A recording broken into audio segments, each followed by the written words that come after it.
Olá pessoal, tudo bem?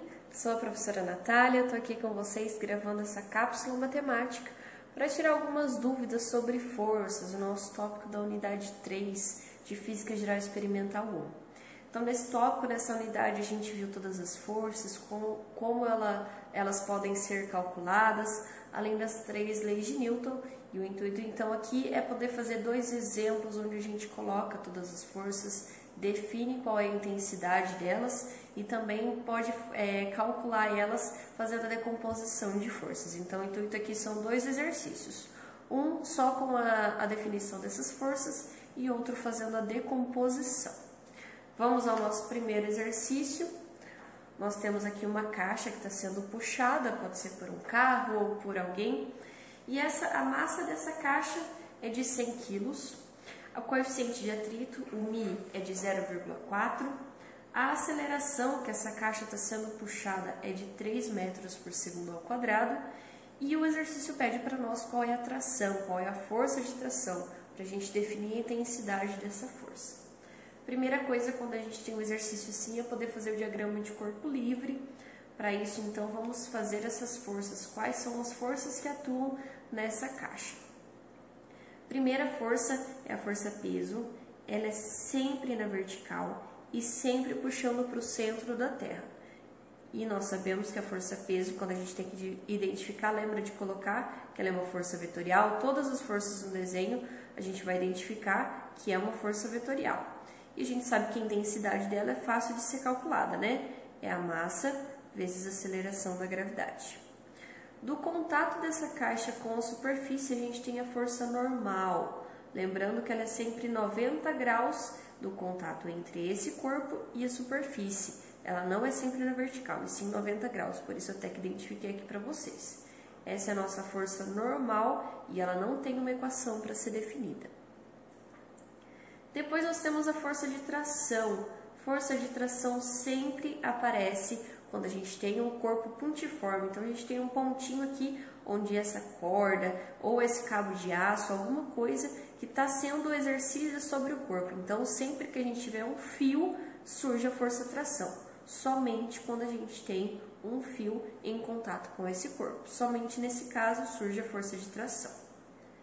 Por último, a força de atrito, que ela é sempre paralela à superfície e sempre contrária ao movimento.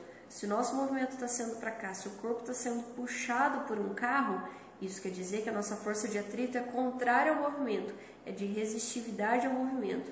Essa é a nossa força de atrito. A nossa força de atrito, a gente sabe também que temos uma equação para poder definir essa força, que é o μ, coeficiente de atrito, vezes a força normal. Tudo bem? Temos 2 forças aqui que nós temos equações para poder definir o valor delas e temos 2 forças que a gente não sabe quais são as equações para poder definir a intensidade dessas forças. Vamos ver se a gente precisa fazer a decomposição de alguma força para poder iniciar a resolução do exercício. Se a gente fizer os eixos x e y, vertical e horizontal, a gente vê que todas essas forças estão nessas direções. E, portanto, a gente não precisa fazer decomposição de nenhuma delas. Assim como nos exercícios das aulas, a gente vai fazer primeiro a soma de forças em y e depois a soma de forças em x. Assim a gente vê qual é a resultante em cada direção. Vamos começar por y. Qual é a somatória de forças em y? A gente sabe que em y não temos o movimento dessa caixa. Essa caixa só está movimentada em x, sendo puxada por alguém. Isso quer dizer que a somatória das forças em y é igual a 0. Isso facilita muito, porque a força peso mais a força normal tem que ser igual a 0. Uma é contrária à outra. Então, uma mais a outra, ou uma menos a outra, já que elas são de sentidos opostos, tem que ser igual a 0. Ou a nossa força peso é igual à força normal. A gente sabe qual que é a força peso, é fácil de calcular, né? Peso é igual a massa vezes a aceleração da gravidade. Quanto que é a nossa massa? 100 kg. Quanto que é a aceleração da gravidade que a gente pode definir? 9,8 metros por segundo ao quadrado. Então, a gente tem, 980. A unidade de peso é newtons. Vamos ver se está certo? O que a gente tem aqui? Quilogramas. que a gente tem? 9,8 metros por segundo ao quadrado. E isso é igual a newtons. Lembra da definição de newtons? Quilograma, metro por segundo ao quadrado. Então, nós temos a unidade newton corretamente para definir a força-peso. A gente sabe que a força-peso é igual à força normal, então nossa força normal também é de 980 newtons. Pronto, já foram definidas todas as nossas forças, tanto em x quanto em y. Vamos fazer aqui do ladinho, então, para o nosso y. Qual é o somatório de forças em x, né? Em y a gente já fez. Somatório de forças em x. A gente sabe que esse corpo está indo para a direita. Ele tem uma aceleração para a direita, nessa direção x. Dessa forma, a somatória de forças é diferente de zero. Ou seja, temos uma força resultante que é diferente de zero. Lembrando lá da segunda lei de Newton, força resultante é massa vezes aceleração. Então, nós temos uma força resultante em x. Essa força resultante em forças mesmo aqui pelo diagrama de corpo livre. Como que a gente pode definir a nossa força resultante?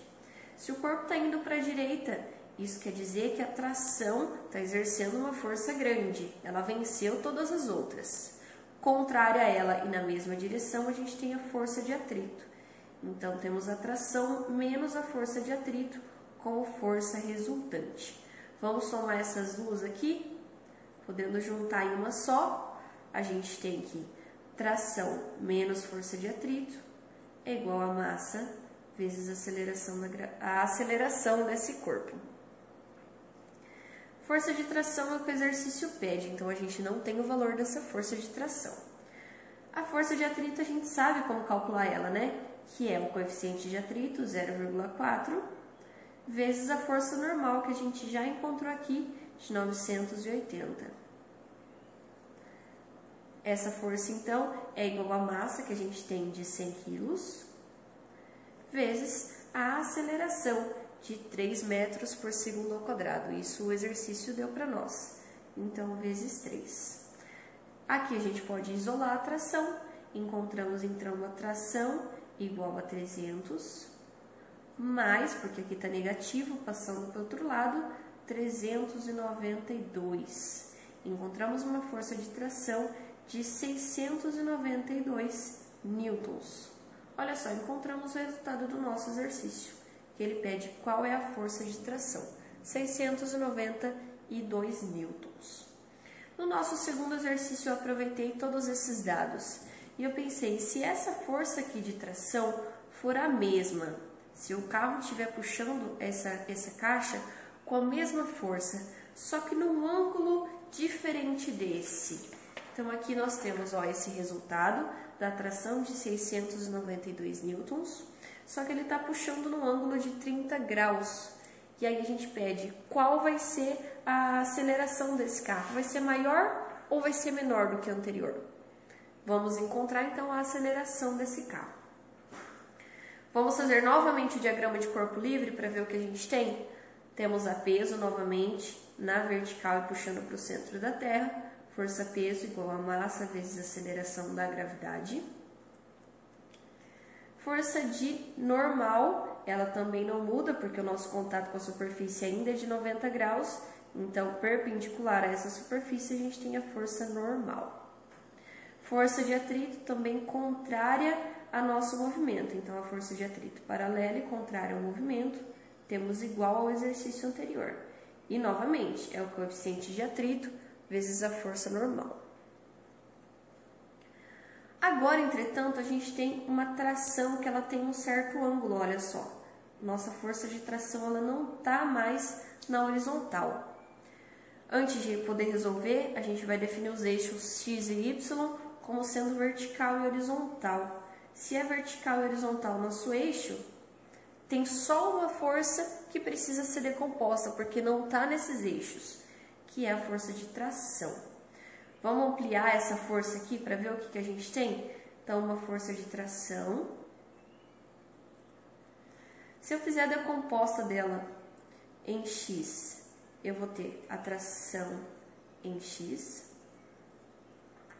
E se eu fizer a decomposta dela em Y, eu vou ter a força de tração em Y. Tudo certo? Até aqui nada de novidade. Vou resolver para vocês bem o passo a passo como que a gente faz essa decomposição. Aqui a gente sabe que é de 30 graus, só olhar ali no desenho, né? Correto? Aqui é o nosso θ de 30 graus. Deixa eu escrever certinho. 30 graus esse ângulo. Se eu pegar essa tração aqui em Y e eu só mudar ela para esse triângulo aqui, vamos fechar esse triângulo? A gente então aqui uma tração em Y. É o mesmo valor, é o mesmo vetor, a mesma intensidade. Eu só mudei ele de lugar para a gente poder fechar esse triângulo aqui, ó. Triângulo completo. Fechamos esse triângulo. A partir daqui é só aplicar as definições de seno e cosseno. Vamos lembrar? Qual é o cosseno de 30 graus? É igual ao cateto adjacente sobre a hipotenusa. Correto? Então, o cosseno é o cateto adjacente, que é TX, e a hipotenusa, que é o nosso T original. Fazendo a mesma coisa para o seno. Qual é o seno de 30 graus? É igual ao cateto oposto sobre a hipotenusa. Qual é o nosso cateto oposto? É o TY. Qual é a hipotenusa? Continua sendo o nosso T original. Só que a gente quer definir qual é a decomposta. Então, nessas equações aqui, nós vamos isolar Tx.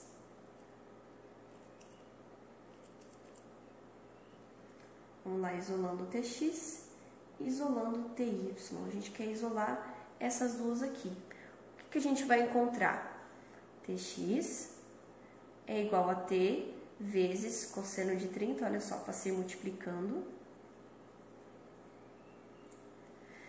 A gente tem o valor da tração, que é de 692, vezes o cosseno de 30. Isso nos dá o valor de 599,3 newtons. Encontramos a nossa decomposta em X. Tudo bem? Vamos fazer a mesma coisa para Y. Nossa tração em Y. Passando aqui multiplicando, é T vezes o seno de 30 graus. A gente tem o T, que é de 692, vezes o seno de 30. Encontramos, então, o valor de 346 newtons. Olha só, já tenho a decomposta dessas duas forças. Para a gente não esquecer de calcular elas, vamos representar essas duas forças lá no nosso diagrama de corpo livre? Então, para cá, eu vou ter a decomposta tração em Y, olha só. E para cá, eu vou ter a nossa decomposta tração em X. Então, eu só representei essa força de tração no módulo de X e no módulo de Y. E agora, para poder fazer os cálculos, eu esqueço dessa tração. Uso só X e uso só Y, tudo bem? Agora que já encontramos nossas forças tanto em X quanto em Y, todas as nossas forças estão nesses dois eixos, a gente pode começar a resolver da mesma forma que o exercício anterior, fazendo a somatória das forças em X e somatória das forças em Y. Vamos começar primeiro pela somatória das forças em Y. Novamente, nós não temos movimento no eixo Y. Se nós não temos esse movimento da caixa neste sentido, todas as forças são iguais a zero. Só que agora surge mais uma força nessa direção, que é a decomposta em Y. Então, tudo que está para cima tem que ser igual a tudo que está para baixo para poder igualar e o corpo não ter movimento nessa direção. Portanto, a nossa força-peso tem que ser igual à força normal mais a força de tração em Y. Nossa força-peso, a gente sabe o valor dela, que é 100, que é a massa, vezes a aceleração da gravidade de 9,8. A gente tem, então, uma força-peso de 980 newtons, igualzinho no exercício anterior. Nossa força-peso não muda. Entretanto, agora a gente não sabe qual é o valor da normal mas a gente tem o valor de TY, né? Dessa força aqui, TY, a gente já calculou. Então, se a gente tem a força-peso e tem TY, a gente pode encontrar qual é a força normal, só isolar nessa equação. Então, a nossa força normal vai ser igual ao peso menos a tração em Y.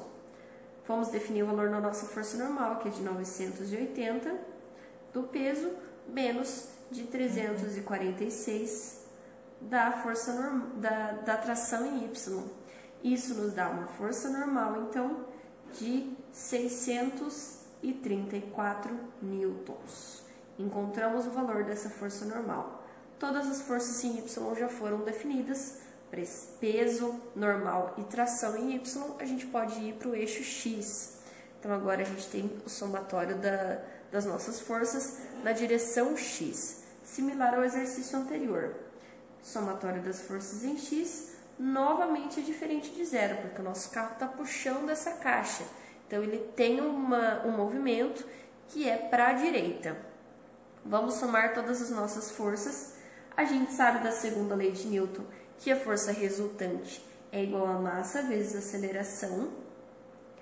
E a nossa força resultante, ela tem que ser para a direita, porque o móvel continua se movendo para a direita. Então, a Tx é maior do que as outras duas forças, que é a força de atrito. Então, só uma, né? Força de atrito. Então, a Tx ainda é maior do que a força de atrito. E uma menos a outra, nós teremos a força resultante. Vamos juntar novamente essas duas equações para a gente ter que a tração em X menos a força de atrito é igual a massa vezes a aceleração desse carro. A aceleração desse carro é aquilo que a gente quer encontrar, né?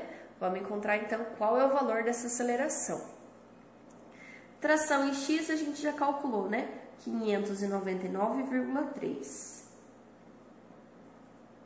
Menos, qual é a nossa força de atrito? É o coeficiente de atrito μ, que é de 0,4, vezes a força normal, que é de 634. Vamos já substituir o valor desse μ, que é de 0,4. Nosso μ não mudou do exercício anterior, olha lá. O μ continua sendo 0,4. μ de 0,4 vezes a normal, que a gente já calculou, de 634, é igual a massa de 100 kg, que o exercício deu, vezes a nossa aceleração, que é o que o exercício procura, que é o que o exercício pede. Isso quer dizer que a nossa aceleração, então, vai resultar no valor de 3,457 metros por segundo ao quadrado. Chegamos ao nosso resultado. E a gente pode perceber que esse resultado, essa aceleração, é maior do que o nosso resultado do exercício anterior. O que isso quer dizer? Que a nossa força de tração, se ela for aplicada nesse ângulo de 30 graus, diminui a nossa normal, por causa dessa composta aqui em Y. Se a nossa normal é menor, nossa força de atrito também é menor. E se a força de atrito é menor, a aceleração resultante desse móvel é maior. Só que a gente precisa tomar cuidado, porque isso da aceleração ser maior depende do ângulo θ que a gente está considerando. Então, apenas para esse ângulo de 30 graus, nesse caso, nós temos que a aceleração é maior. Conforme a gente mudar esse ângulo, podemos ter aceleração maior ou menor do que a nossa força original. Tudo bem? Esse foi o nosso exemplo de hoje. Espero que vocês tenham tirado algumas dúvidas a partir dessas resoluções. Qualquer coisa, estamos à disposição, enviem suas dúvidas e até o próximo!